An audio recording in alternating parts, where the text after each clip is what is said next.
重ねてこの度お騒がせをしておりますこと、大変に申し訳ございません。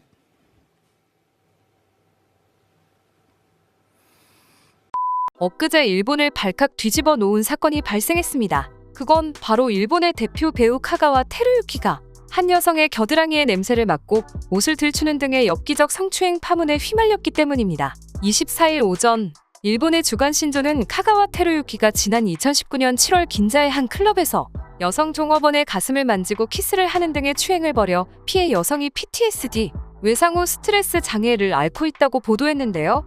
해당 피해자 미라이 씨는 이어진 2020년 5월 카가와 테루유키의 행동을 막지 못했다는 이유로 클럽의 관리인을 상대로 소송을 낸 것으로 전해졌습니다. 미라이 씨가 고소한 소정에 따르면 카가와 테루유키는 2019년 7월 해당 클럽을 방문해 이날 오후 11시 개인실에서 미라이 씨를 추행한 것으로 알려졌습니다. 당시 같은 자리에 있던 다른 종업원은 카가와 테루유키가 그다지 취하지 않았으며 자신은 분위기를 띄우는 역할에 충실했다고 전했습니다. 하지만 시간이 흐르면서 드레스에 손을 넣어 겨드랑이를 만지고 냄새를 맡는 등의 기행을 벌였다고 덧붙였는데요. 해당 내용에 대해 카가와 테루유키 측은 입장을 밝히지 않고 있었다고 합니다. 가부키 가문의 집안에서 자라 1989년부터 배우로 활동한 카가와 테루유키는 드라마 한자와 나오키 시리즈를 비롯해 영화 카이지 시리즈, 혐오스런 마츠코의 일생 등의 작품에서 열연한 바 있습니다. 이태원 클라스의 리메이크작 로폰기 클라스에서 나가이 시게루 역으로 출연 중이기도 하죠. 결국 카가와 테루유키는 지난 25일 소속사를 통해 성추행 사실을 인정하면서 해당 여성에게 불쾌감을 안겨준 것은 사실이라며 지적해주신 것을 깊이 반성하고 있다고 전했습니다. 또 그는 상대방에게는 깊은 반성과 사과의 마음을 전하고 싶다며 이번 사과문도 상대의 양해를 얻은 것이라고 덧붙였습니다. 이어 소장 내용에 대해서는 소송이 이미 철회됐고 상대의 입장을 존중하기 위해 코멘트는 삼가겠다며 모든 것은 제 부덕의 소치이며 이번 보도로 다시 상대를 불쾌하게 하는 것은 뼈아픈 일이라고 전했다고 합니다.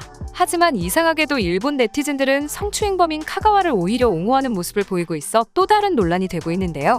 그들이 하는 이야기는 이렇습니다. 무엇이 맞는지 잘 모르는데 한쪽만의 일방적인 정보로 판단할 수 없어요. 연예인이니까 사실관계 확인 없이 무작정 중상모략하는 것은 좋지 않다고 생각해요. 카가와 씨가 한 일이 사실인지 아닌지는 아직 알 수 없잖아요. 이런 일을 무작정 퍼뜨리는 언론이 문제예요. 와 같은 주장인데요. 게다가 술집 접대부는 원래 그런 일 하는 거잖아. 접대부가 접대했다고 고소를 하다니 정말 웃기는군. 이라고 하는 접대부에 대한 비하 발언도 있었습니다.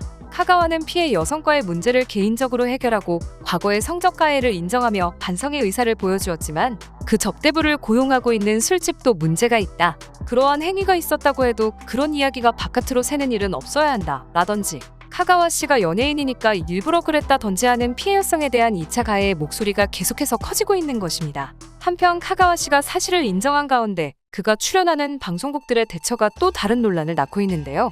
사회적으로 큰 무리를 빚은 연예인은 보통 진행 중인 방송에서 하차를 하기 마련인데 카가와 씨는 그가 진행 중인 TBS의 보도방송을 비롯해 NHK의 교육방송 TV아사히에서 출연 중인 드라마와 도요타, 산토리 같은 굵직한 기업들의 광고 모델 또한 자숙 없이 이어간다고 밝혀 네티즌들의 비난을 사고 있는 상황입니다. 우리나라는 비슷한 사례로 2018년에 폭로된 김생민 씨의 성추행에 대한 사건이 있었는데요. 2008년 김생민이 서울 모처의 한 노래방에서 방송 스태프를 성추행했고 이를 10년 만인 2018년 피해자에게 직접 사과했던 사건이었습니다. 김생민의 소속사 SM-CNC는 당시 김생민이 출연 중인 모든 프로그램에 큰 누를 끼칠 수 없어 제작진들께 양해를 구하고 하차 의사를 전했다며 모든 프로그램 제작진, 출연진과 김생민을 아껴주시고 응원해주신 많은 분께 심려를 끼쳐드려 다시 한번 진심으로 깊이 사과드린다고 밝히기도 했습니다. 결국 그는 김생민의 영수증 등 출연 중이던 9개의 방송에서 하차하고 20개에 달하는 광고에서도 계약을 해지당했죠.